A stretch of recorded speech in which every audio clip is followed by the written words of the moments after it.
Yo quiero empezar presentando a Dolores Cabra, secretaria general de Archivo, Guerra y Exilio. Es una de las asociaciones memorialistas más antiguas, bueno, de las primeras, 25 años de historia aquí en lo que es, bueno, me voy a sentar, me oís igual, en España. Y lo que tenemos es que Dolores va a presentar al resto de personas, va a hablar del acto y yo ya cedo palabras. Muchas gracias, Eva. Eva es la persona activa que lleva todas las políticas de enseñanza pedagógicas y de revolución del barrio en esta universidad. Es su directora y siempre nos acoge aquí cuando solicitamos hacer un acto, y más un acto de esta envergadura. Ya nos acogió la primera vez cuando estuvimos aquí con Verónica y con Analía y con Loreto. Yo no pude estar y ella estuvo presentando el acto. Esto fue, si no recuerdo mal, en julio del año pasado. 25 de julio. Quería hacer una pequeña entrada diciendo que es el colectivo Historias Desobedientes. Es una agrupación que se encuentra conformada por hijas, hijos y familiares de personas de las Fuerzas Armadas y de Seguridad responsables de crímenes contra la humanidad durante la última dictadura cívico-militar en Argentina, en Chile, en Uruguay, en Paraguay, etc. Bueno, esta asociación se origina, si no tengo mal el dato, en mayo de 2017 y tras la decisión de la Corte Suprema de Justicia de la Nación de aplicar la ley número 24.390, conocida como la ley del 2×1, y en el marco de las movilizaciones sociales convocadas por los organismos de derechos humanos en contra de su aplicación. Este es el colectivo, de ello nos va a hablar con más detenimiento las componentes de este colectivo a nivel internacional: Loreto, Verónica, Analía, Viviana, etc. Quería presentar a las personas que van a intervenir. Rosa Pérez Garijo. Ella es jurista, politóloga, consellera de Participación, Transparencia, Cooperación y Calidad Democrática de la Generalitat Valenciana y primera consellera de la comunidad adalid y promotora de la memoria democrática a nivel político de gobierno. Maribel Pérez Muiños, licenciada en Filosofía y Letras, sección Pedagogía, Universidad de Granada y Valencia, diplomada en Logopedia por el Hospital de San Pablo de Barcelona y por la Universidad de Bellaterra. A nivel de memoria histórica democrática, es cofundadora en el año 2004 del Grupo por la Investigación de la Memoria Histórica de Castellón, Grupo de la Recerca de la Memoria Histórica de Castellón, ¿no? Que preside actualmente, aunque no son presidencialistas, pero ella preside actualmente la asociación. Ha llevado a cabo una actividad cultural y divulgativa encaminada a la normalización de un periodo histórico rodeado por la oscuridad y el conflicto, con sus consecuencias durante 3 generaciones. Son los impulsores fundamentales, por ejemplo, de todo el proceso que ha habido para retirar la cruz del Parque Ribalta, cosa que se recordará muy bien también aquí en Valencia. Hasta que se ha conseguido, ha sido un largo proceso. Ella es experta en fuentes orales y tiene muchísima documentación, libros escritos, artículos. Lo que pasa es que como tenemos poco tiempo no puedo mencionar todos los asuntos curriculares, porque lo fundamental es hablar del acto, no de los que estamos aquí. Loreto Urraca Luque, licenciada en Filología Hispánica por la Universidad Complutense de Madrid. Ella es nieta de Pedro Urraca, una mujer valiente que decidió sumergirse en los archivos para poder encontrar la historia terrible de su abuelo Pedro Urraca, el cazador de rojos. Esto le llevó a escribir una novela histórica, Entre hienas, retrato de familia sobre fondo en guerra, editada en 2018, va por la 3ª edición y también está en formato electrónico. Pero no es una novela, desde mi punto de vista, que la he leído, es una historia de vida, de la que quiero resaltar unas breves líneas, de la carta que Loreto escribe a su abuelo a modo de introducción de este libro, de esta novela. Termina diciendo: mientras busco más datos para recomponer tu verdadera historia, intento recuperar del olvido a vuestras víctimas, para así liberarme yo del lastre de tu infamia y poder seguir viviendo con dignidad. Me debes que te rescate de la eterna noche en la que deberías haber permanecido. le dice a su abuelo. Es una historia muy tremenda esto que estamos haciendo hoy aquí, esta presentación. Este acto es muy tremendo porque nos faltaba, dentro del rescate de nuestra memoria democrática, nos faltaba este acto. Nosotros estábamos huérfanos de esto que ha conseguido crear historias desobedientes de estos países con dictaduras. Y estamos encantados de que Loreto, representando a España, se haya sumado, y nosotros le hemos ofrecido, y Maribel también, desde la Recerca de la Memoria, y desde AGE hemos ofrecido nuestras asociaciones como plataformas para impulsar, para desarrollar, para difundir, para divulgar toda esta historia, que es una historia común, porque nosotros tuvimos aquí, no olvidemos, los 40 años de dictadura. Verónica está ahí, allí la tenemos en la pantalla. Verónica está ahí, es doctora en lengua y literatura francesas y docente en el Instituto de Estudios Políticos de París. Ella es, dice, 3 nacionalidades. A ver, Verónica, son la chilena, la mexicana y la francesa. Ella está ahora en París. Actualmente su trabajo de investigación está centrado en los vínculos entre memoria, arte y literatura en Chile y en Argentina. Como hija de sobrevivientes de la dictadura de Pinochet, es vicepresidenta de la Asociación de Expresos Políticos Chilenos en Francia.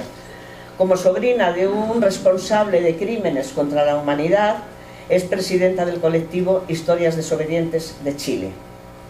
Ella después va a proceder a presentarnos el libro y a desarrollar todo lo que contiene, que no es poco.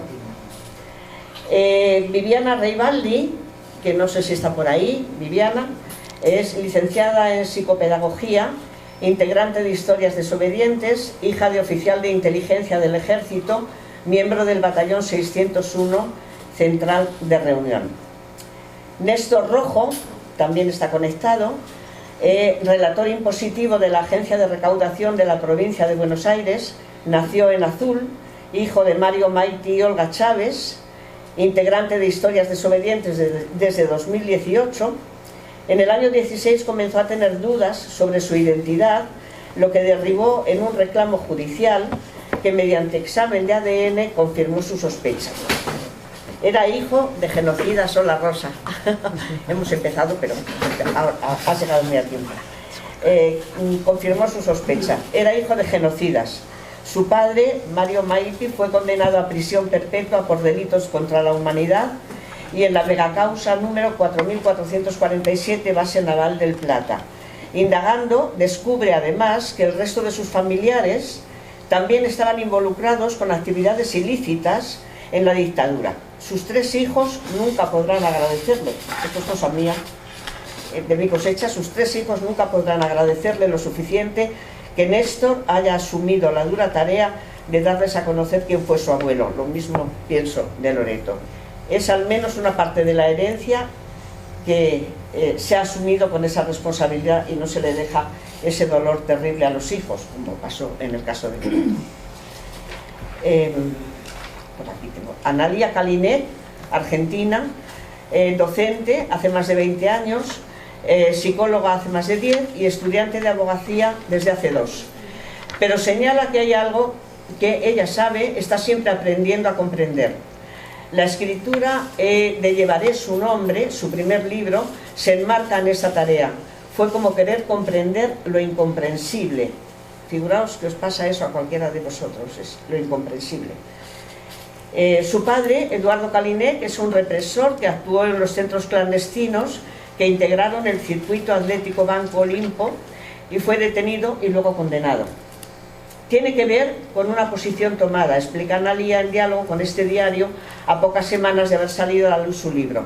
Una posición tomada respecto de su historia como hija del doctor K, como se hacía llamar su padre, en los espacios en donde torturaba, secuestraba y reprimía durante la última dictadura cívico-eclesiástica militar, que comenzó a ser públicamente conocida en 2016.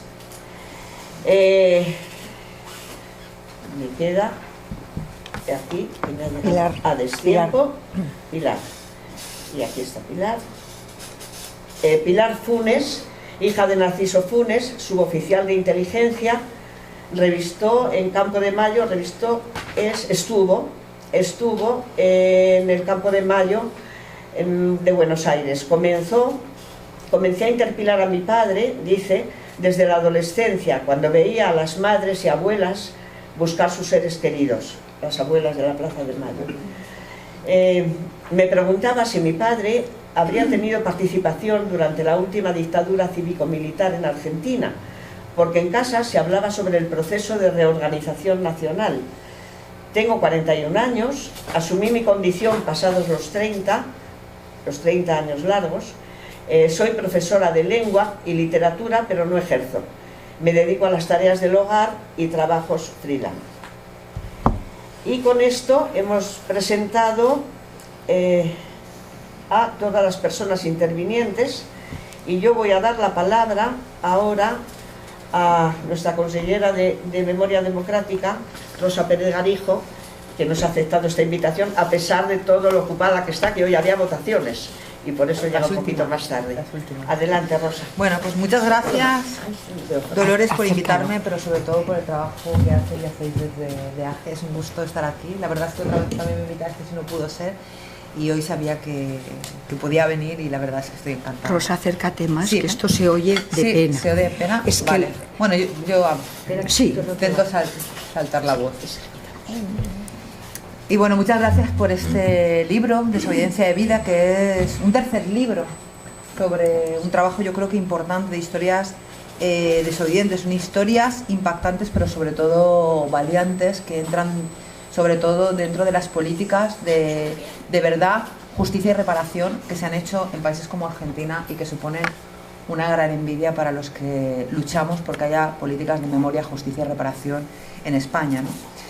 Esto no ha pasado en España, pero nada de lo que ha pasado haya pasado aquí, y tampoco hemos tenido aquí hijos e hijas, sobre todo hijas, de torturadores que hayan dado este paso tan importante. Aquí sí tuvimos en la época del tardofranquismo, la dictadura, pues sí, hijos e hijas de gente que había tenido algunos cargos importantes en el franquismo, que bueno, que sí tuvieron una cierta implicación política, pero aquí no ha habido hijos ni hijas. Es la primera, Loreto, la nieta. De España. Pues bueno, pues una, Loreto, enhorabuena, muchas gracias. Gracias. Pero entre otras cosas porque en este país no hay torturadores condenados. Estamos hablando que en Argentina los torturadores han sido señalados. Yo hace poco estuve allí, estuve reunida con las abuelas de la Plaza de Mayo, increíble trabajo que hacen allí, ¿no? Otro vacío en nuestra historia que también deberíamos llenar, que es el tema de los bebés robados. Mañana precisamente tengo una mesa sobre ello en Alicante, y cómo nos explicaban cómo allí en las casas de los torturadores hay señalizaciones que dicen: aquí hay un torturador, ¿no? Hubieron condenas, hay muchísimos torturadores, asesinos que sustrayeron menores que fueron condenados. Pero nosotros no tuvimos un fiscal como Estrasera que en un juicio por los crímenes de lesa humanidad dijera nunca más. Eso no ha pasado en España. Es decir, aquí no es solo que los torturadores y los asesinos no fueran juzgados, aquí fueron amnistiados. Y no es que se fueran a sus casas, no, es que se quedaron donde estaban. Se quedaron en las comisarías, se quedaron en los juzgados, se quedaron en los consejos de administración. Y hubo que se quedó incluso en el Consejo de Ministros. Por lo tanto, nada tiene que ver el proceso de Argentina con el proceso, desgraciadamente, que se dio o se tenía que haber dado en España, ¿no? Y por lo tanto, esto hace que, claro, si no tenemos torturadores como tal condenados, es muy difícil que hayan hijos y hijas que digan: bueno, mi padre era un torturador, yo repudio todo lo que hizo, yo salgo en favor de los derechos humanos, yo condeno los delitos de lesa humanidad, porque no los ha habido, ¿no? Y por lo tanto, los poderosos de la época del franquismo continúan teniendo el mismo poder después del franquismo y continúan teniéndolo en la actualidad. Por eso tantas reticencias a determinadas políticas de memoria, ¿no? Y es verdad que hemos avanzado en una ley de memoria democrática que ha aprobado en el País Valenciano en el 2017, tenemos la del Estado español, también aprobada ahora, pero hay dos cuestiones fundamentales que no se tocan. Y es que ninguna condena, no hemos tenido ninguna condena, ni tampoco el tema de los niños y las niñas robadas. Bueno, otro tema que tampoco se toca es el tema del expolio, porque muchas de las grandes fortunas de este país vienen por expolio que se hizo a los republicanos en su momento y que tampoco se ha tocado, ¿no? Por lo tanto, desgraciadamente no podemos comparar, ¿no? Porque mientras aquí tenemos todavía un negacionismo de lo que pasó, ¿no? Y existe un negacionismo porque en realidad las administraciones han hecho unas políticas de desmemoria. No es que no han hecho políticas de memoria, han hecho políticas de desmemoria. Para que no se diera traslado de lo que había pasado. Yo siempre digo que el aliado imprescindible en la impunidad que ha habido en este país es la desmemoria. Porque cuando todo el mundo conoce lo que ha pasado, la impunidad es muchísimo más difícil. Es decir, en Argentina también había un poco de negacionismo al principio, cuando empieza a haber los juicios, ¿no? Y muchos lo habréis visto también en la película Argentina 1985, ves, o sea, cómo se empiezan a contar los supervivientes, empiezan a contar todo lo que ha pasado, eso se da a conocer, empiezan a sensibilizar la sociedad. Si tú sensibilizas a la sociedad, porque la sociedad sabe lo que ha pasado, la impunidad es muchísimo más difícil, ¿no? Y ahí ha habido un trabajo fundamental de la sociedad civil, también de la mano con las instituciones, porque es verdad que su dictadura fue de 7 años, la nuestra de 40, y eso ha hecho que fueran de la mano, pues eso, la sociedad civil, las asociaciones, pues tanto como las madres de la Plaza de Mayo, como las abuelas de la Plaza de Mayo, y la justicia, ¿no? Y eso es justo lo que no ha pasado en España, ¿no? Yo siempre aprovecho para como administración pedir disculpas, porque yo creo que la administración debe disculpas a todos los represaliados, a todos los hijos e hijas de represaliados, por todo lo que no ha hecho, ¿no? Es verdad que ahora esta administración, en los últimos años, hemos empezado a realizar políticas de memoria, de justicia y de reparación. Estamos abriendo las fosas, estamos identificando, estamos devolviendo a las familias. Ahora hemos también llevado adelante el banco de identificación genética, que nos está sirviendo por una parte para identificar los restos de las fosas, pero también nos está sirviendo para tener las primeras identificaciones de bebés robados. Que lo que decimos nosotros sabemos que es un parche, porque este banco de ADN tiene que ser un banco a nivel estatal, ¿no?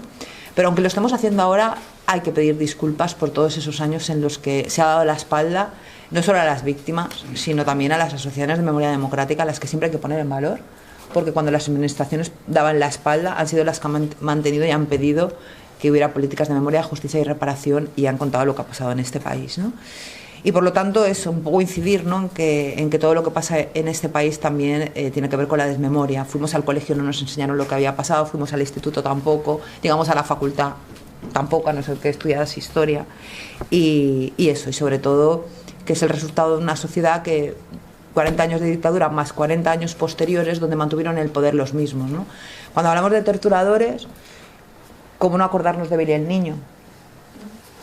Bueno, pues Billy el Niño no es que no tuvo una condena, es que siguió trabajando en su comisaría, y además cuando se jubiló tenía un extra por los servicios prestados. Vamos, se los retiraron ahora ya cuando había muerto, ¿no? Entonces, pues eso hace muy difícil todo. Y por eso que los torturadores y los asesinos de la dictadura de este país se quedaran, como decía, en los consejos de administración, en el Consejo de Ministros, en las comisarías, en los juzgados, pues también hacía, ¿no?, que cuando se ponían bombas a los intelectuales, se asesinaba a obreros en las manifestaciones, se mataba por ejemplo, hace unos días se cumplía el aniversario de Teófilo del Valle, ¿no? Sí, bueno, pues todo eso se consideraba delincuencia común y no crímenes de la extrema derecha, ¿no? Y por lo tanto, esa es la historia de nuestro país. Por lo tanto, siempre mirar a Argentina, ¿no?, como un ejemplo. Y bueno, yo creo que hemos empezado a andar un poco para llevar adelante esas políticas que hagan que nuestra democracia sea más robusta, y sobre todo que podamos blindar que no vuelva a pasar nunca más, ¿no? Porque los pueblos que no conocen su historia están condenados a repetirla. Yo siempre digo que en estos momentos tengamos la extrema derecha en las instituciones y ya en algunos gobiernos es el resultado de no haber hecho políticas de memoria durante tantísimos años, ¿no? Por tanto, mi agradecimiento a todos aquellos y aquellas que habéis llevado adelante las políticas de memoria que no llevaron las administraciones. Ahora, afortunadamente, llevamos unos cuantos años trabajando conjuntamente las asociaciones memorialistas y la administración.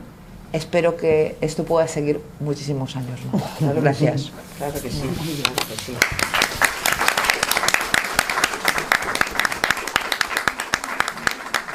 Pues muchas gracias, Rosa, y nosotros también esperamos que esto siga pasando y que las siguientes elecciones, por favor, nada de extremas derechas y de derechas tampoco.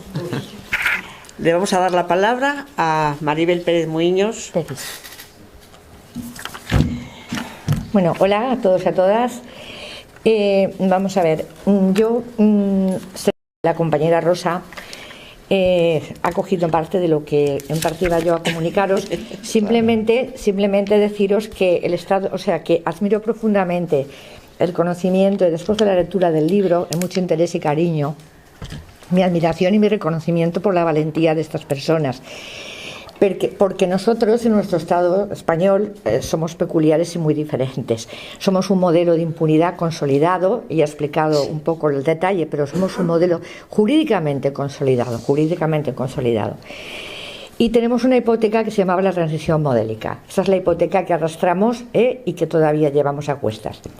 Los descendientes aquí de las personas que hicieron tanto daño, que fueron asesinar, torturar, esas personas son héroes para sus familias, en muchos de los casos. Llamemos Queipo de Llano, llamemos Yagüe, llamemos Mola, llamemos Franco. Y los políticos locales también son héroes. Y si no son héroes, son bien vistos. De ahí los problemas para la retirada de vestigios franquistas. La sociedad no tiene conciencia de ello. De ahí el problema para retirar una cruz que se construyó para enaltecer precisamente a esos crímenes del franquismo. Y la sociedad está así. Ha hecho un camino en la verdad, no ha llegado a la justicia, y la reparación, en consecuencia, es la que es si no tenemos un camino conseguido de verdad ni de justicia. El colectivo de desobediencia de vida, yo creo que es un referente de valor y de determinación. Mirad, el miedo a hablar, aquí ha habido mucho miedo en este país y sigue habiendo miedo. Y en parte también había miedo porque si pensamos que nuestra democracia se construyó sobre una base de muertos en las cunetas y muchas cosas más, ¿qué legitimidad democrática hay? Y eso es un interrogante que se abre en el régimen político que tenemos, que es el régimen de la transición, y de momento ese es el régimen que tenemos. Entonces me gustaría un poco abordar también, porque la lectura del libro me ha impresionado al ver lo que son los procesos personales que estas personas reflejan ahí. La disonancia que puede suponer emocionalmente y el conflicto que supone cuando tú has estado en un lugar que te han dado cariño y que te han dado, porque pueden casos que no, pero pueden casos que sí, como la lectura del libro lo manifiesta, y luego tienes que afrontar la situación de que tu padre es un torturador. Hay un apego emocional que es de lo más humano, ¿no? Y entonces te encuentras en lo que se dice la resolución de un conflicto. Es esa toma de conciencia, porque no hay posturas intermedias, o piensas que eres una buena persona o piensas que es una mala persona. ¿Qué pasa con estos legados? Porque en el libro habla mucho de eso, del legado. Pues sí, realmente los estudiosos de estos temas piensan que estos legados se transmiten biológicamente, hasta que en un momento hay una persona que lo afronta y le da una solución y lo transmite ya de forma diferente. Sería como lo que se puede conocer en psicología un proceso de catarsis. Y es esto lo que están viviendo, estas personas. Y así transgeneracionalmente esto va evolucionando de una manera u otra y se va resolviendo.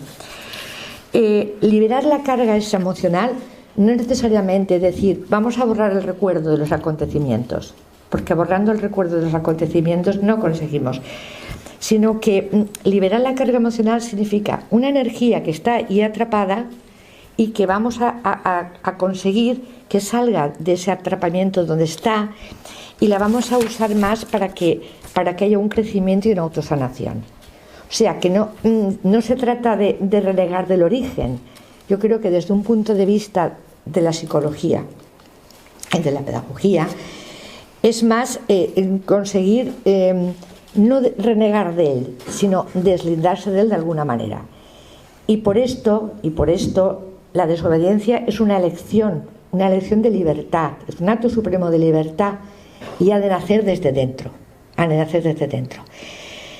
Hemos de pensar que estas personas son los torturadores. En realidad lo que tenemos que pensar que son conductas de unas personas, porque las personas somos humanas y todos tenemos humanidad, somos todos género humano. Por eso cuando están haciendo las fosas y sacan los huesos y hacen esos comentarios tan poco respetuosos sobre los restos, eso es una deshumanización, no se puede hacer porque todos los seres somos humanos. Ahora bien, las conductas son las que a veces son conductas aberrantes, conductas perniciosas. Por tanto, lo que es también muy interesante es pensar qué mecanismos son aquellos que hacen que esas personas puedan cometer esas atrocidades. ¿Dónde están las raíces de esto? Pues bien, no es suficiente apelar a valores externos, en el sentido de que si nosotros queremos ilustrar las cualidades positivas que tienen las minorías perseguidas, o queremos apelar a los valores de una sociedad justa, todo es lícito y tan lícito y necesario porque estamos por la defensa de los derechos humanos, pero no obstante ello hay que hacer un estudio también más subjetivo de cuáles son esos mecanismos individuales que les han predispuesto. Creo que eso es un estudio necesario para que la sociedad avance en ese camino. Mecanismos como la opresión familiar, como las mentiras heredadas, como los discursos hipócritas o como la presión del grupo y el sometimiento a la autoridad, lo cual también tiene mucho peso en las conductas de las personas. Por tanto, no voy a extenderme más para que podamos tener todos el tiempo adecuado y sí insistir en que para mí la lectura me ha producido una evidencia de lo complicado que es asumir ese proceso, y cuando más lo pienso más respeto me producen. Ellas hablarán cada una me imagino, de las personas que ahora van a intervenir, pero ahí se traslucen sentimientos de soledad, se traducen sentimientos de querer ser otra persona, de sentirse como extraviado, de sentirse como roto. Hay simbolismos muy interesantes, como el simbolismo de la mirada, y en todo ello siempre, como constante, esa disonancia y esa especie de una persona que está escindida, pero que tiene que agrupar esa escisión para ser ella misma. Pues nada más, paso la palabra.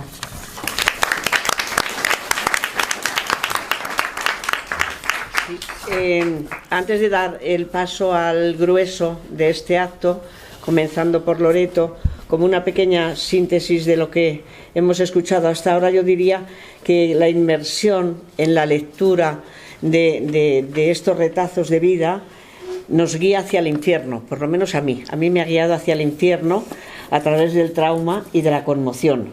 Y me es imposible ponerme en vuestro lugar. Yo creo que no sé si hubiera sido capaz de enfrentarme con esa valentía a un pasado tan terrible, tan aberrante y tan estremecedor. Así que, Loreto, tienes la palabra. No se lo deseamos a nadie. Bueno, buenas tardes. Muchas gracias a todos vosotros por la organización del acto, por estar aquí, por vuestras palabras. Yo no quiero extenderme mucho en detalles que luego se van a ver en el documental, porque lo principal ya está dicho. Yo soy la nieta de un victimario fascista. Pedro Urraca Rendueles era el encargado en Francia de la persecución al exilio republicano, y por eso se le conoce como el cazador de rojos. También era un agente nazi y colaboró en la persecución de judíos y de resistentes. Hay algo que no se toca en el documental por falta de tiempo, sobre todo, que es en cómo ayudó Pedro Urraca también a los nazis en capturar a Jean Moulin, que era el líder de la resistencia francesa, por lo menos a identificarle. Y bueno, y Pedro Urraca al final fue también condenado a muerte en rebeldía en Francia tras la liberación por colaboración con el enemigo. Yo todo esto no lo sabía, hasta que hace 15 años lo leo en la prensa. Me llevé una gran sorpresa, por supuesto, pero sobre todo me entró un inmenso sentimiento de vergüenza, porque de pronto descubría que yo era la nieta de una persona, de un fanático, que era capaz de conducir a la muerte a otras personas simplemente porque no coincidían en sus ideas políticas. Pero también me entró mucha rabia, porque lo único que comparto con este abuelo es el apellido en común, el Pedro, o sea, el Urraca, que inevitablemente me delata, puesto que es un nombre poco corriente, sonoro, ridículo y fácil de recordar. Bueno, entonces yo desde el primer momento intuí que iba a ser fácil que cualquier persona me vinculara con este Pedro Urraca, a quien yo no conocía prácticamente. Y además es que fue lo que realmente ocurrió un tiempo después. Entonces me entró una imperiosa necesidad de desafiliarme, de públicamente denunciar a Pedro Urraca y condenar su actuación contra el exilio republicano. Pero claro, me ocurría que yo lo desconocía absolutamente todo sobre él y tuve que ponerme a investigar para saber exactamente qué es lo que había hecho. Y en los años de investigación, pues no solamente descubrí quién era realmente Pedro Urraca y qué había hecho, sino que de pronto descubro toda una etapa de la historia de España que me era totalmente desconocida, porque me encuentro con el exilio que es tremendamente desconocido. Eran 500.000 personas que tuvieron que huir de España ante una muerte o una persecución segura. Y a quienes se les había realmente destrozado la vida, primero con el exilio y luego con la persecución a las que se les sometió en Francia, y sobre todo el desconocimiento de que aquella persecución era realmente sistemática, porque no era Pedro Urraca y unos cuantos policías más o agentes en Francia, era en colaboración muy estrecha con los nazis en la Francia ocupada y con la policía francesa en la Francia no ocupada, en lo que era el régimen de Vichy. Y además, de forma sistemática se entregaban a las personas capturadas a España, en donde aquí se les ejecutaba. Y todo esto con una total impunidad. Entonces, me llamó tantísimo la atención que no se supiera nada de este asunto, que yo pensé, esto hay que divulgarlo. Preferí trascender, digamos, lo que era la vida privada e íntima de Pedro Urraca y la mía propia, para llegar a lo que era la esfera de lo público y social, porque yo pensaba que era de interés común que todos conociéramos aquella historia. Entonces, para divulgar, pues tenía que escribir un libro, pero como no sabía si iba a ser capaz de escribirlo y de luego publicarlo, pues para darle una utilidad a toda aquella cantidad de datos que yo había ido recopilando en los años de investigación, abrí una página web que se llama pedrourraca.info, los ojos de Franco en Francia, en donde he volcado mucha información sobre personas concretamente perseguidas. Y bueno, al final sí, conseguí escribir el libro y también conseguí publicarlo. Se llama Entre Llenas, como ha dicho Dolores, retrato de familia sobre fondo en guerra, y bueno, pues tiene su andadura ya, digamos, propia, ¿no? Pero todo bueno, y para mí, digamos, el objetivo, que es lo que has leído antes en las últimas palabras que yo le dirijo a mi abuelo en esa carta, es que realmente para yo seguir viviendo con dignidad necesitaba recuperar del olvido a todas aquellas personas que durante el franquismo pues se había realmente silenciado aquella historia con una premeditación de realmente decir, vamos a erradicar de la memoria colectiva todo lo que fue el exilio y la República como tal. Y claro, ya estábamos cumpliendo esos 40 años de democracia Y yo pensé, pues después de todo este silencio de 40 años de dictadura, no puede ser que estemos cumpliendo 40 años de democracia y sigamos así. Entonces, ese era el objetivo de divulgar. Pero todos estos años, hasta que yo he asumido y he aceptado que soy la nieta de un victimario, pues han sido un proceso en solitario, como tú mencionabas antes. Yo tenía el apoyo de mi entorno más cercano, de muchas personas que he conocido en este proceso, e incluso de descendientes de víctimas. Pero estaba sola en el sentido de que yo no conocía a nadie que estuviera haciendo algo parecido a lo mío. E incluso muchas veces también me sentía incomprendida. Muchas personas a veces me decían, pero bueno, ¿cómo te complicas la vida buscando cosas que ya no le interesa a nadie? Yo pensaba que era todo lo contrario. Esto nos interesa a todos como país. Pero bueno, decía, como iba sola. Hasta que un día recibo un mensaje desde Argentina. Quien me escribía era Analía Kalinek y se presentaba como la hija desobediente de un genocida cumpliendo condena a cadena perpetua por crímenes de lesa humanidad. Y me impactó muchísimo, porque hay que ser muy fuerte, hay que tener muchísima entereza para conseguir decir que eres la hija de un genocida. Analía me comentaba también que acababa de publicar su propio libro, Llevaré su nombre, guardando su nombre, en donde ella describe todo este proceso de desafiliación, e incluso, bueno, también lo conoció tarde, pero es como un diario, pero llega hasta la confrontación con el padre en los tribunales. Y me comentó también Analía que junto con otras personas que en Argentina se habían visto en su misma situación, habían formado un grupo al que habían llamado Historias Desobedientes. Y además ese grupo se había extendido no solamente en Argentina, sino que había pasado a Chile muy rápidamente y luego ha ido pasando a Uruguay, a Paraguay, Brasil, El Salvador, y finalmente me invitaba a una reunión. Todo esto, claro, telemático. Y en aquella reunión, pues para mí fue increíble, porque de pronto descubro que ya no estoy sola, que tengo compañeros, que a miles de kilómetros, al otro lado del charco, hay otras personas que han atravesado por este mismo proceso, que tenemos los mismos sentimientos, las mismas sensaciones y sobre todo que tenemos la misma postura de enfrentarnos a nuestro familiar victimario represor. Claro que hay diferencias, en ellos la mayoría son o hijos o sobrinos, hay algún que otro nieto ya también.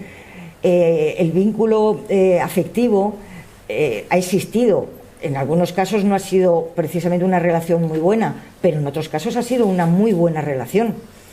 Y luego, pues hay muchos que están cumpliendo condena o por lo menos que han sido acusados. En cambio, en mi caso, pues claro, la relación familiar era un poco más lejana, puesto que es un abuelo. Yo apenas le conocí solamente cuando era ya adulta y entonces no existía ese vínculo afectivo, no había un afecto.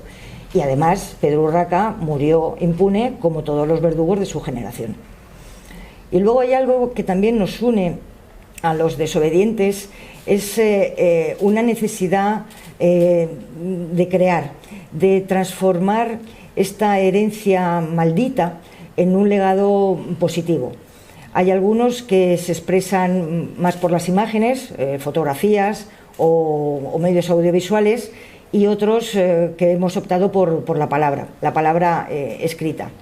Y entonces hay un taller literario, que es el que anima Verónica y que coordina, y le da mucha cohesión al grupo.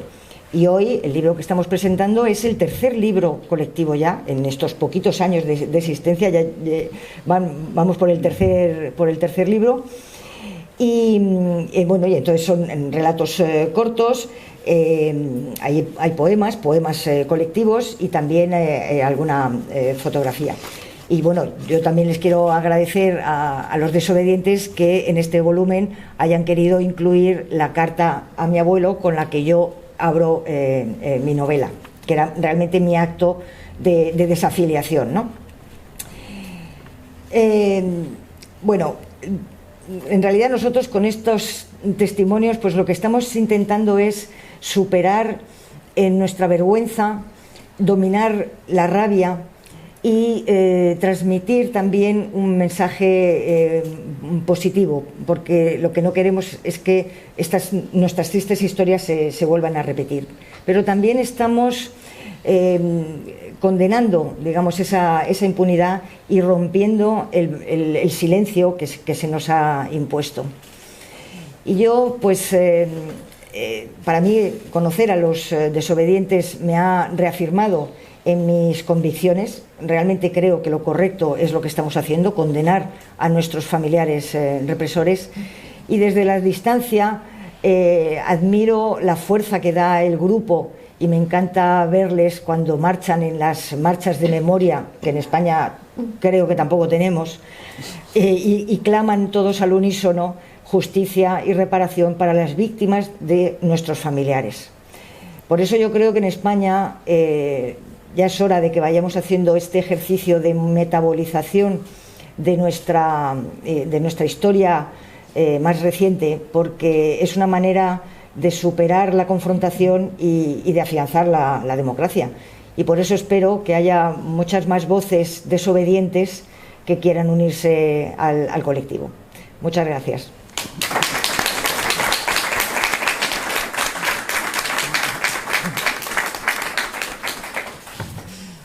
Bueno, pues vamos a dar paso a las personas que están al otro lado. Verónica. Espera que voy a dar el sonido. Sí. Voy a dar el sonido porque... A ver. Perfecto, tú me dices. Ya. ¿Ahí me escuchan? Sí, todos. Bueno, antes que nada quiero agradecer de todo corazón a Dolores Cabra, a Eva Sus por haber organizado este encuentro, también a Rosa Pérez, a Maribel Pérez por acompañar a todos los asistentes que nos escuchan, tanto en presencial como por Zoom. Como ya dijo Dolores, yo soy de nacionalidad chilena, soy sobrina de un criminal de lesa humanidad y por eso formo parte de Historias Desobedientes y fui la editora del libro Desobediencia de Vida. Mencionó Loreto que este libro efectivamente es el tercero que hemos publicado como Historias Desobedientes. El primer libro, que se llamaba Escritos Desobedientes, en cuya edición también tuve el gusto de participar, contenía textos de corte más testimonial y manifiestos colectivos de un grupo que para ese entonces estaba en formación, de modo que solo participamos en él 2 desobedientes de Chile junto con los compañeros de Argentina. El segundo libro, Nosotres, con X, Historias Desobedientes, presentaba reflexiones de otros actores de la memoria, sociólogos, periodistas, militantes por los derechos humanos, que reflexionaban sobre las implicaciones de un colectivo como el nuestro. El libro que hoy presentamos, Desobediencia de Vida, prolonga los 2 volúmenes anteriores y al mismo tiempo se distingue de ellos. Los prolonga porque se trata, una vez más, de profundizar en las implicaciones personales y políticas de uno de los legados más mortíferos con el que cualquier persona puede cargar, el crimen de lesa humanidad. Como preguntaba hace un rato Dolores, bueno, ¿qué harían ustedes, qué harías tú si descubrieras que tu padre, tu abuelo, tu tío fue un torturador? A eso tratamos de responder. Y al mismo tiempo este libro se distingue de los anteriores, por lo menos en 3 aspectos. Primero, en este volumen participamos los descendientes de perpetradores de los 7 países a los cuales hasta ahora se ha extendido la desobediencia. No solo Argentina y Chile, sino también Brasil, Uruguay, Paraguay, El Salvador y España. Eso nos conduce a pensar, y en eso quiero insistir, en el hecho de que las y los desobedientes conformamos un colectivo y uno solo. La desobediencia, como dije el otro día en el Foro de Derechos Humanos, se extiende a la patria grande. La desobediencia es nuestra patria grande. Y en esa patria grande incluyo también a España, a esta España, a través de nuestra querida compañera Loreto Urraca, que ha tenido el coraje de alzar la voz, sola, la primera, para denunciar los crímenes cometidos por su abuelo. El segundo punto en el cual este libro difiere de los 2 anteriores tiene que ver con el hecho de que contiene no solo textos de carácter testimonial, sino también ficciones en las que cada uno de nosotros trata de imaginarse otro, dolorosamente otro, adoptando distintas posiciones iniciativas para ponerse en el lugar de los exiliados, de los desaparecidos, de las víctimas e incluso, más dolorosamente aún quizás, de los victimarios.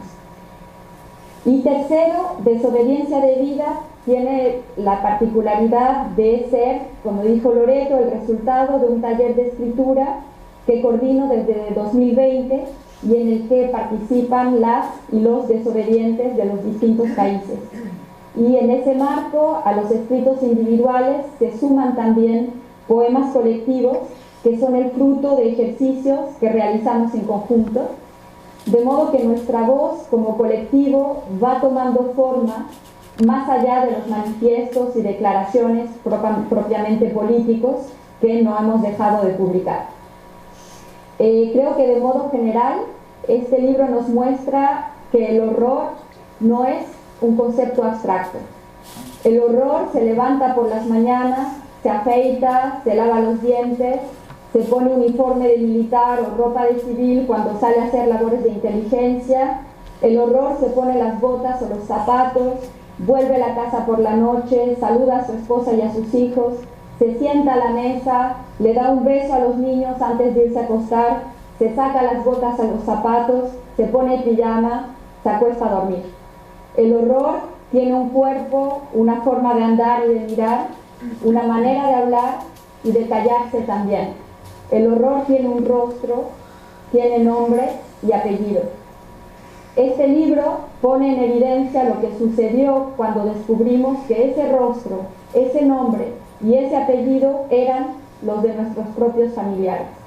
Cuando descubrimos que ese rostro era el rostro de nuestro padre, de nuestro abuelo, de nuestro tío, y que ese apellido era el nuestro también. ¡Qué vergüenza! Como decía Loreto, viene entonces la vergüenza y creo que eso durante mucho tiempo nos mantuvo aislados y paradójicamente terminó por reunirnos. Y entonces nos dimos cuenta de que esa vergüenza era una vergüenza ajena, la vergüenza que ellos, nuestros familiares, nunca sintieron y nunca asumieron y que por lo tanto tenía que volver a ellos. Así fue como surgió Historias Desobedientes. Y bueno, desde esta posición simplemente quiero invitarlos a ustedes, los futuros lectores y lectoras de este volumen, a entender las razones por las cuales decidimos emprender el camino de la desobediencia. A la obediencia debida, con B de burro o de borrego, esgrimida como argumento por nuestros familiares para justificarse, diciendo que no tenían opción porque estaban obligados a obedecer, a esa obediencia debida, nosotros oponemos la desobediencia debida, con B de victoria o de revuelta. Desobediencia debida por la vida y para la vida. Ese es en suma nuestro modesto aporte al trabajo de memoria, verdad y justicia que tanta falta hacen en algunos de nuestros países respectivos y que tanto ha demorado en España. Gracias.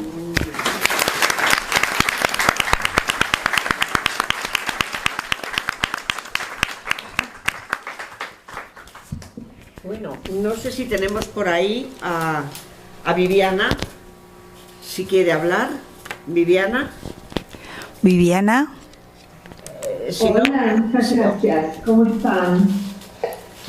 Bueno, primero agradecer profundamente esta invitación, esta actividad que nos honra realmente y también nos da esperanzas hacia adelante.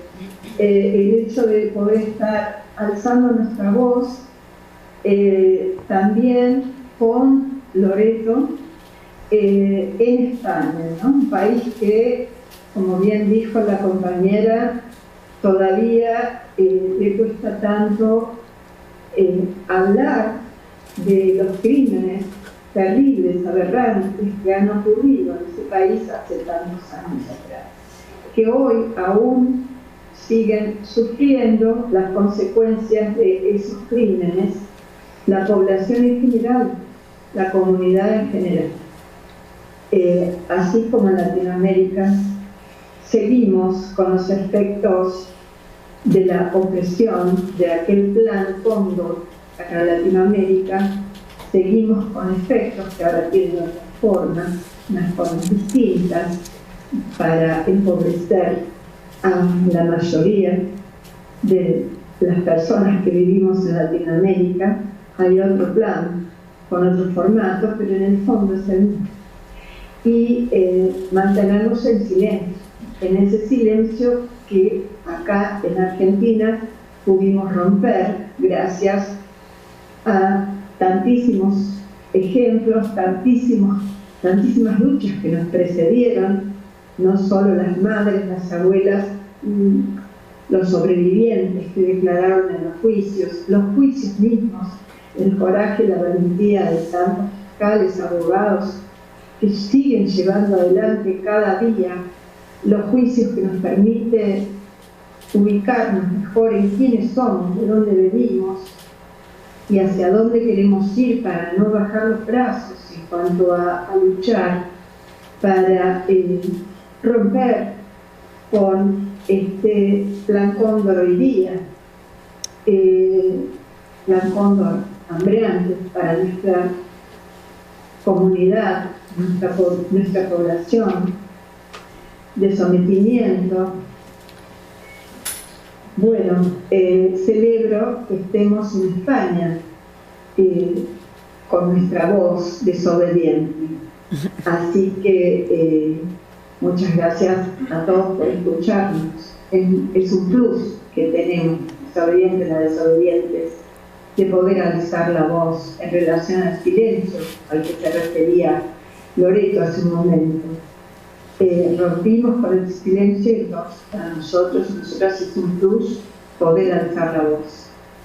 Y sobre todo en España, gracias a la compañía. Y gracias a todos quienes nos han permitido este espacio y nos están escuchando. Les abrazo desde Argentina.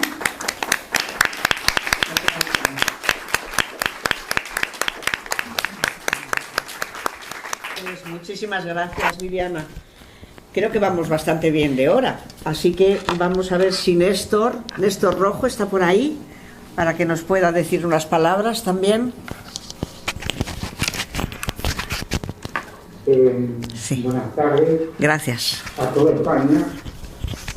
Buenas tardes a todos ustedes. Recién me puse a reflexionar cada uno de los caminos que hemos tomado los desobedientes, y no ha sido fácil bajo ningún contexto. Ha sido un camino muy difícil para transitar, porque tuvimos que dividir la familia. Nosotros somos los traidores a un ideal, a un concepto de genocidio, y en ese ideal tuvimos que adoptar otros ideales.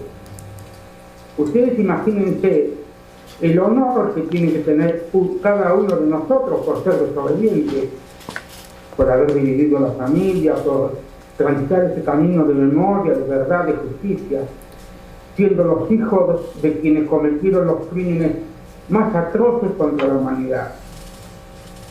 Y quiero recalcar el valor que tienen mis compañeros del Partido Justicialista, ese partido que yo soy militante, porque ellos, aún desobedientes, le dieron la posibilidad de ser secretario de Derechos Humanos, cargo que hoy ostento en la actualidad.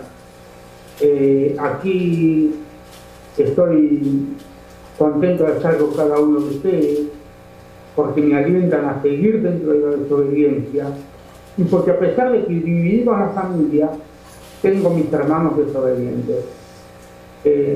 No tengo más para decir, así que agradezco a cada uno por esta organización, y muchas gracias por haberme invitado.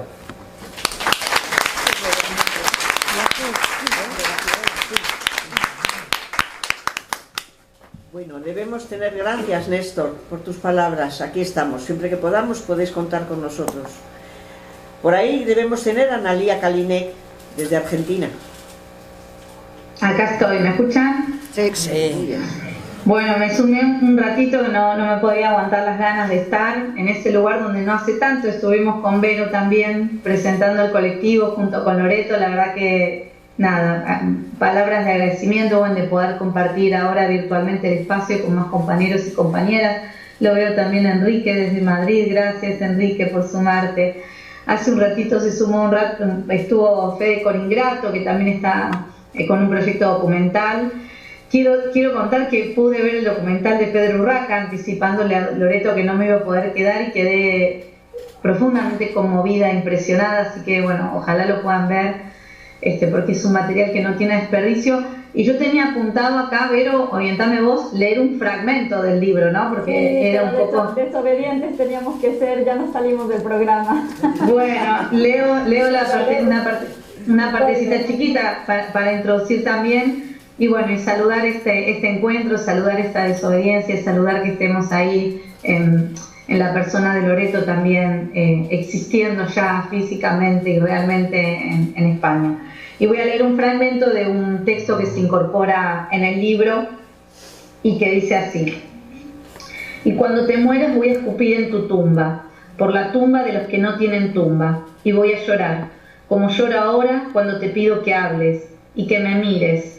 ¿No ves que soy tu hija? ¿No me ves que estoy llorando?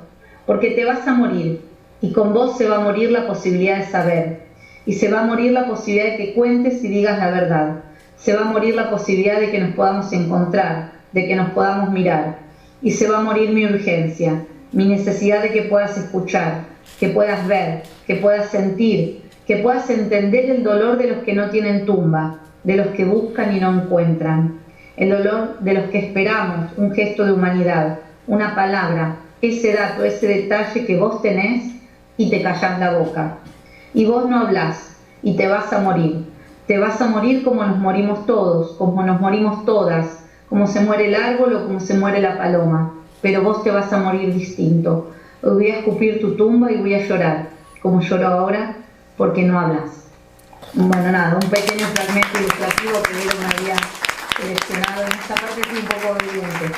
Así que bueno, nada, celebrar y bueno, y excusarme que ahora en un ratito me voy a tener que ir, que el documental ya lo vi y que bueno, ojalá podamos tener más debates, más reflexiones y más posibilidades de compartir este material que me parece que es impresionante para también la construcción de la memoria en España. Muy bien. Analía, una pregunta. Analía, antes de que te vayas, ¿no te puedes quedar un ratito para un debate? Para un debate que vamos a tener ahora, antes de que comience el documental, porque justo le iba a dar la palabra a Pilar Funes, que es la que nos queda, pero quería también comentar al público, me decía Loreto, como luego empieza el documental y la diferencia horaria que tenemos con América Latina es grande, pues entonces tenéis vuestros horarios de trabajo y todo esto, y para tener un poco de debate con vosotras y con vosotros, pues podíamos, después de que hablara Pilar Funes, si puedes esperar un ratito. Bueno, pues le damos la palabra a Pilar Funes, que debe estar por ahí también. Hola, buenas tardes a todos y a todas. Sí, hola. Acá estoy. Gracias por la invitación. Antes que nada, celebrar este encuentro virtual y presencial, felicitar a Loreto Urraca, gran compañera que se ha puesto a pecho en las historias desobedientes, las desobedientes, y que también se suma a este camino que siempre se está iluminando y alumbrando y señalando de alguna manera allí en España por memoria, verdad, justicia, reparación, donde todas y todos los españoles se tienen que sumar, que es una lucha, ¿no? No se ve de un día para el otro, pero seguramente se podrá lograr. Bueno, yo les voy a leer, yo participé de este tercer libro colectivo, de los dos anteriores no, porque yo todavía no estaba en el colectivo, yo me sumé en 2020.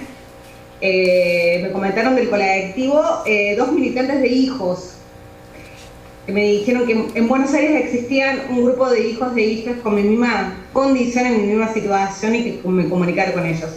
Así que yo, sorprendida, yo dije, después de tantos años de mi vida los encontré, llegué a casa, les escribí y desde ese momento estoy en el colectivo. Este poema se llama Poema a mi padre y dice así: siempre al borde de cambiar de identidad y de nombre, las que habitamos este cuerpo te quisimos tanto. De mí sé decir que un río de sufrimiento nos acompaña, nos atraviesa el dolor como una espada.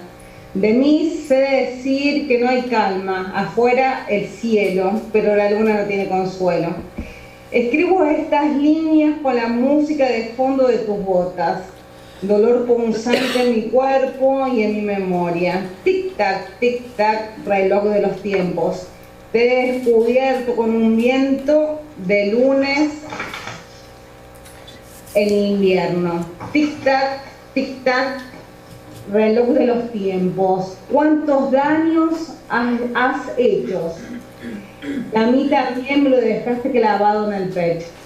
Siempre a borde de cambiar de nombre te recuerdo y te nombro. De mis memorias tristes sos. De mis niñas cercanas y lejanas, las que se quisieron despedir de la casa de Villa Porredón. Te quisimos tanto, te amamos tanto, te adorábamos tanto.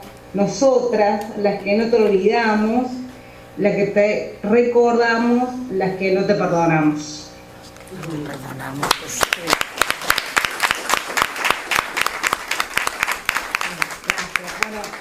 Yo lo que siempre trato de expresar cada vez que escribo poemas, sobre todo los poemas a mi papá, para mí escribir los poemas a él es una manera de yo poder sanarme y de poder también autorrepararme y también poder buscar justicia para los demás y también un poco para mí. Ante este padre que me ha tocado en suerte, me podría haber tocado otro. Yo siempre quise tener un papá kiosquero, camionero, remisero, albañil o un verdadero gerente de banco, como así me educaron para decirle a todo el mundo, una mentira que le repetía como loro. Bueno, yo lo que trato de hacer es contar este daño, este dolor tan terrible, tan trágico que me ha hecho este padre. Y también las maneras y las formas de que yo lo he empezado a mirar. Y a ver, a mí la reapertura de los juicios, yo veía los juicios a La Perla. La Perla fue el campo de concentración más grande del interior de la Argentina, en Córdoba capital. Yo vivo en Villa María, Córdoba, a 130 kilómetros. Yo me acuerdo que miraba esos juicios para ver si encontraba alguna foto de mi papá, si alguno de sus jefes decía algo, algún sobreviviente que declarara, algún familiar de alguna víctima si dijera algo que a mí me podría seguir, digamos, de alguna manera orientando para que yo pudiera construir este papá, ¿no? Y bueno, me pasó, yo tuve muchos momentos de quiebre, pero en un momento de la sentencia de La Perla, por eso acá dice que lo descubro un lunes de invierno, fue así, un lunes de invierno yo vi los juicios, ahí yo pude terminar de construir de alguna manera la participación de mi papá de la cadena represiva, y también lo pude construir de grande. Yo me enteré casi a los 40 años que los padres se construyen, no lo sabía, muy ingenua, muy tonto lo mío.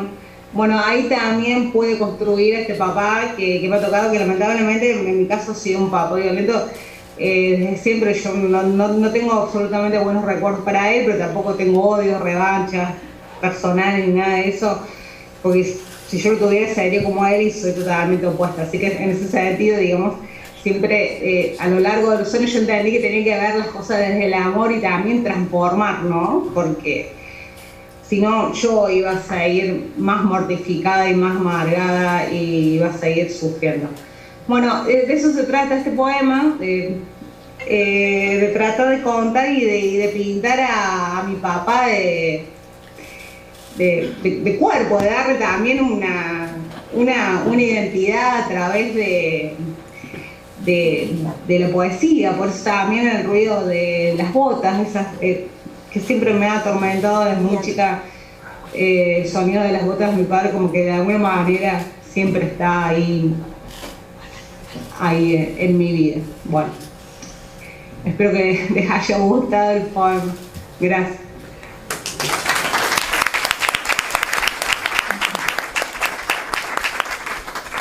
Alinex se tiene que ir. Pues muchas gracias, Pilar. Le vamos a dar la palabra a Verónica unos Analia segundos me dice que se para tuvo que ir. para que introduzca a Viviana. Sí.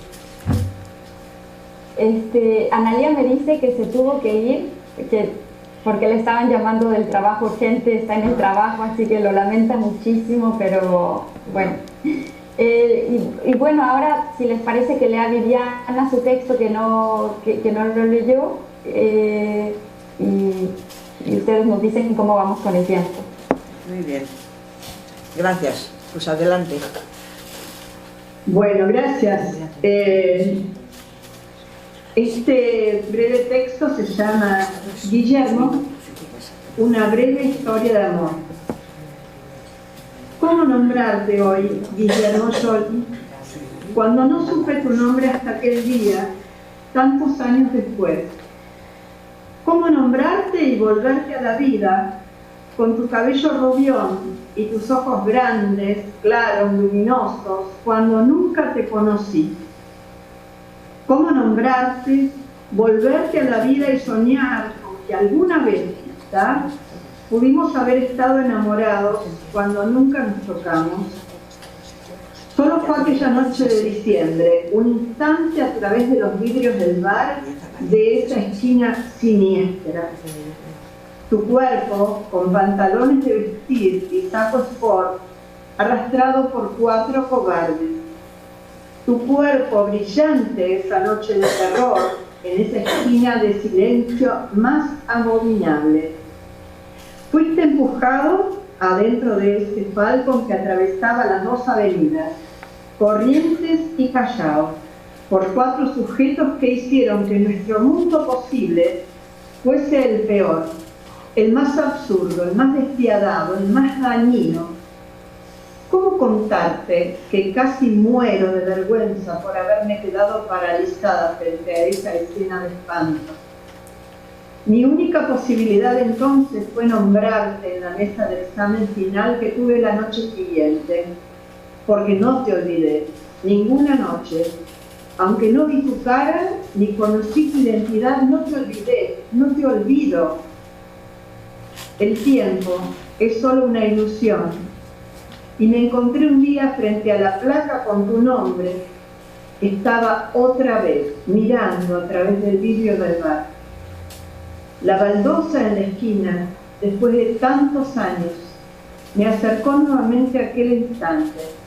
Hubiese deseado entonces tener un fusil entre mis manos o hacer algún gesto para que esas 4 ratas te soltaran, en vez de quedarme paralizada esos pocos segundos mientras te arrastraban por la calle y te empujaban a la parte de atrás del Falcon o del centro clandestino móvil. Guillermo Scioli, Internet, la ficha con tu foto y los detalles de tu secuestro que un compañero escribió. Hoy puedo nombrarte, pensando en tu cuerpo hermoso, tu rostro tierno con esa mirada. Digno, victorioso, altivo, junto a miles que te nombran, hoy y siempre. Hoy puedo soñar que alguna vez, quién sabe, podríamos habernos amado.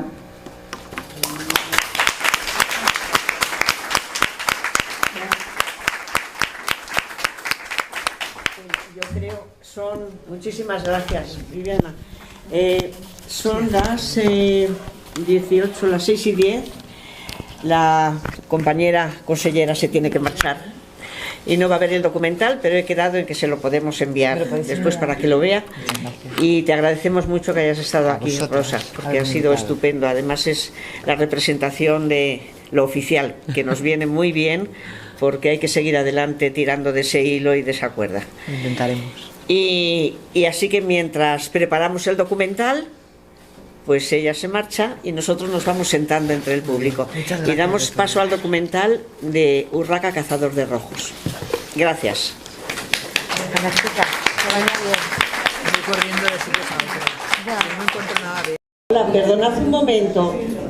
Como está Amparo Fernández terminando de grabar el acto para después ponerlo en YouTube, mientras intentan las compañeras solucionar el problema técnico, yo quería decir, para cerrarlo, unas palabras breves.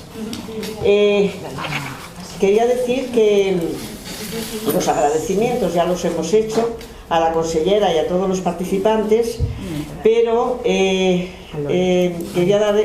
mostrar el agradecimiento al dibujante y autor de cómics Ángel Arjona, que no ha podido venir, pero nos ha hecho esta viñeta para el anuncio tan interesante, tan acertada y tan terrible, que recoge tan bien todo lo que ha sido este acto de Historias Desobedientes. Y quiero agradecer también mucho a Amparo Fernández, que tanto nos ayuda grabando todos los actos para después ponerlos en YouTube.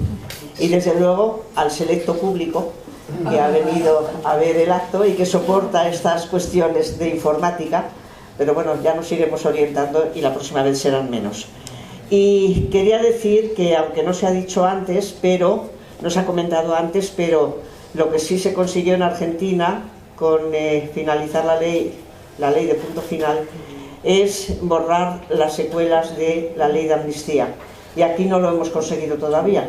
No solamente no lo recoge la ley a nivel estatal, tampoco lo recoge la ley de la Comunidad Valenciana y tampoco se ha recogido aquí en la mesa. No se recoge la nulidad de la ley de amnistía. Y haciéndonos la pregunta y cuestionándonos antes por qué no se menciona todo esto aquí, y sin embargo sí se condena a los genocidas en otros países cuyas democracias pues son, en fin, tan evidentes como los países del entorno, pues esto que nos sirva también para seguir pidiendo, demandando la ley de amnistía, la nulidad de la ley de amnistía en cualquiera de las leyes. Las leyes que se han aprobado de memoria histórica democrática estarán incompletas mientras no se declare la nulidad de la ley de amnistía. Así nunca jamás se podrá juzgar a los criminales.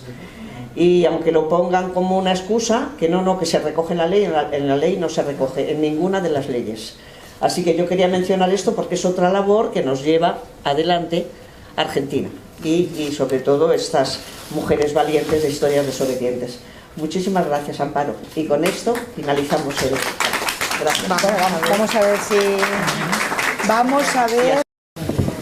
Pues muchas gracias por la acogida y por ese abrazo que para nosotros es muy emotivo realmente recibir el abrazo, porque ya no nos sentimos tan incomprendidos, no somos bichos tan raros. Es que yo me pongo en tu lugar y no sé cómo reaccionaría.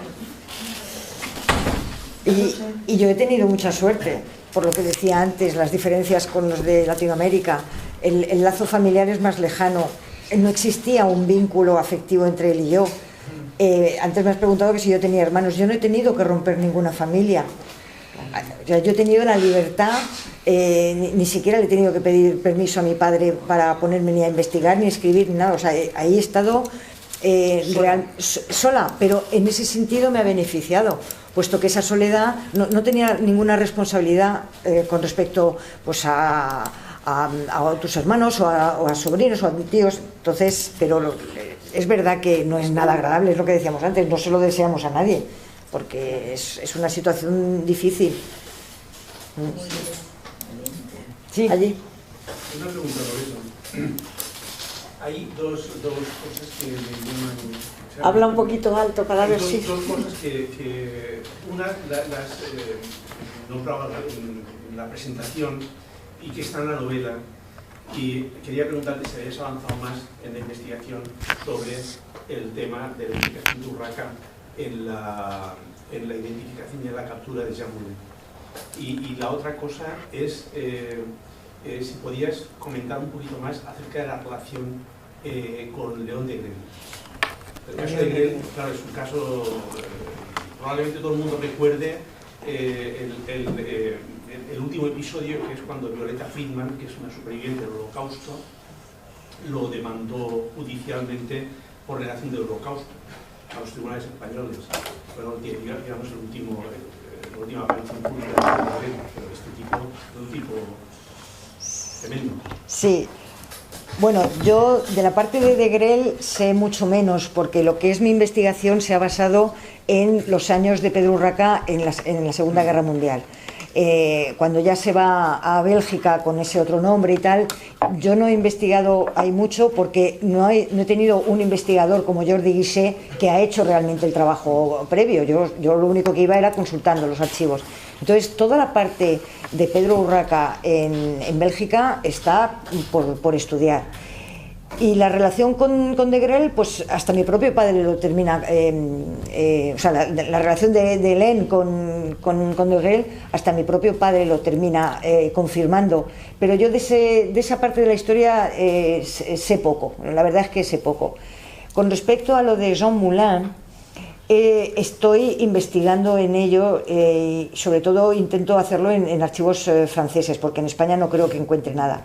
Pero la sospecha de que Pedro Urraca tuvo alguna participación en ayudar por lo menos a identificar y a localizar dónde estaba Jean Moulin, el líder de la resistencia francesa, la sospecha surge de la compañera de Jean Moulin, que se llamaba Antoinette Sage.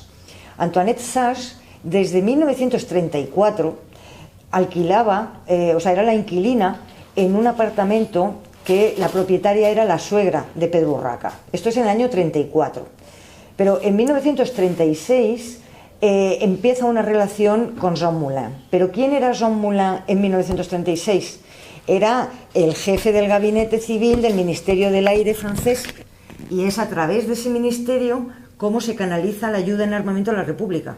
Es decir, Jean Moulin era una persona muy conocida de los franquistas o de los que se sublevaron, porque además el agregado militar de la República era Antonio Barroso, conocía perfectamente Francia, llevaba 2 años en la Academia Militar Francesa, cuando la República le nombra el agregado militar de República. ¿Qué pasa el 18 de julio? Que se va directamente con los sublevados, y además empieza a sublevar realmente a la prensa de derechas francesa, diciendo que Francia se iba a quedar desarmada si Francia ayudaba a los republicanos, con lo cual este Jean Moulin de los franquistas era muy conocido. Pero entonces tienen esta relación Antoinette Sage y Jean Moulin, pero ella es judía.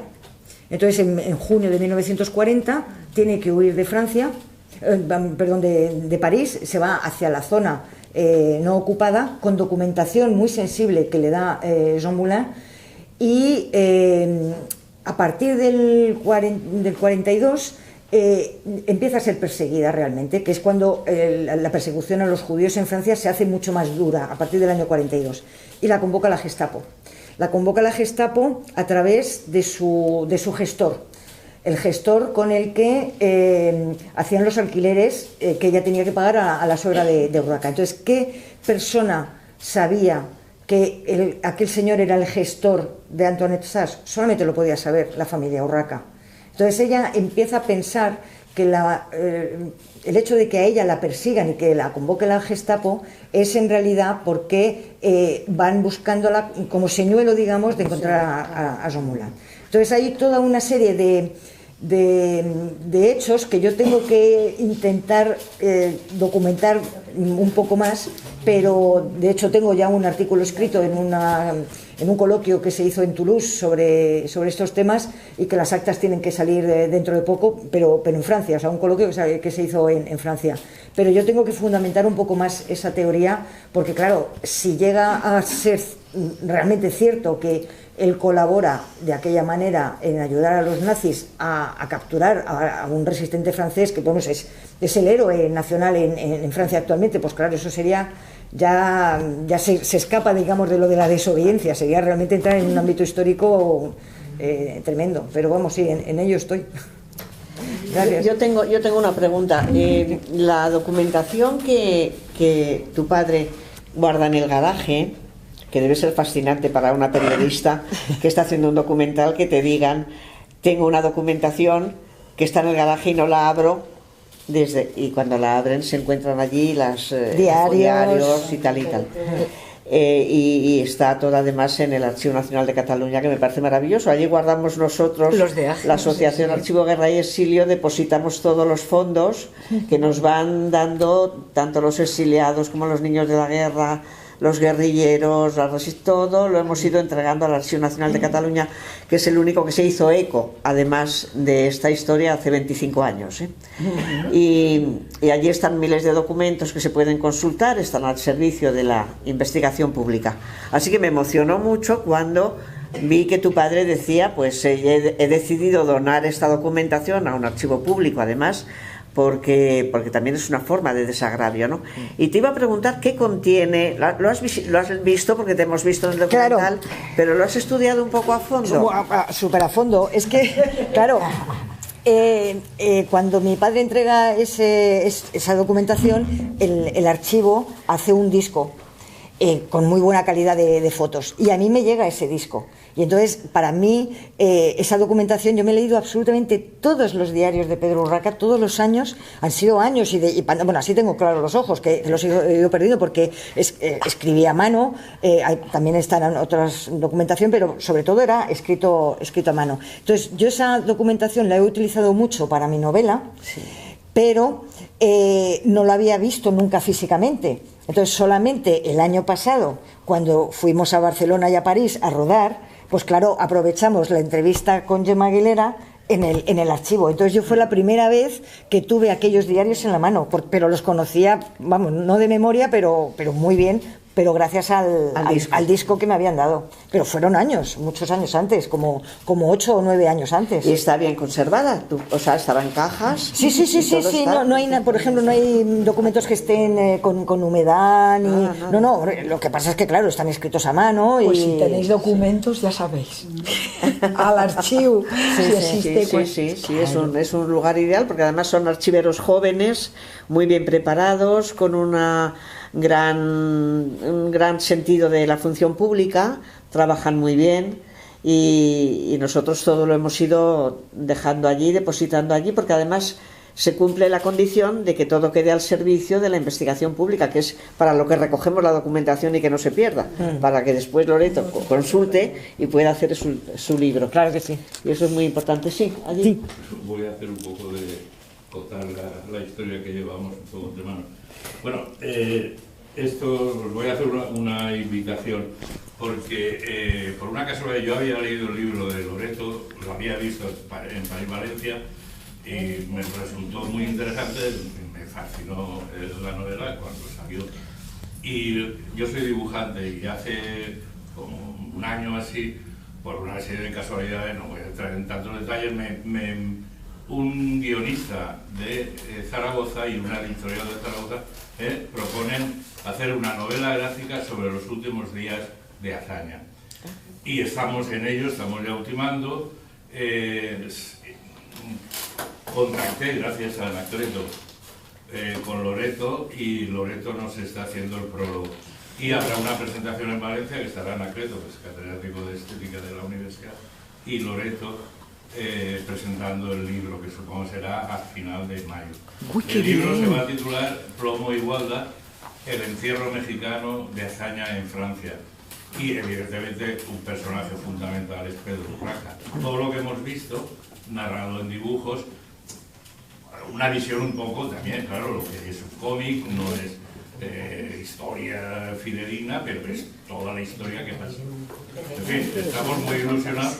Y encima, claro, el regalo después de conocer el libro de Loreto y hoy haberla conocido. Y me ha dedicado el libro. Muchas gracias, y que sepas que para mí es realmente un honor que me pidan escribir un prólogo en un libro que trata de otro tema también muy desconocido, porque Azaña como tal, ¿quién sabe quién era Azaña? Y mucho menos las condiciones en las que murió. la escena que reproduce el documental tampoco es exactamente así como lo cuenta el embajador mexicano, pero bueno, a efectos de documental les servía y tal, pero de verdad que para mí sí que es un honor poder participar en el libro con el prólogo. Nosotros encantados. Ya avisaremos a... Sí, eso iba a decir.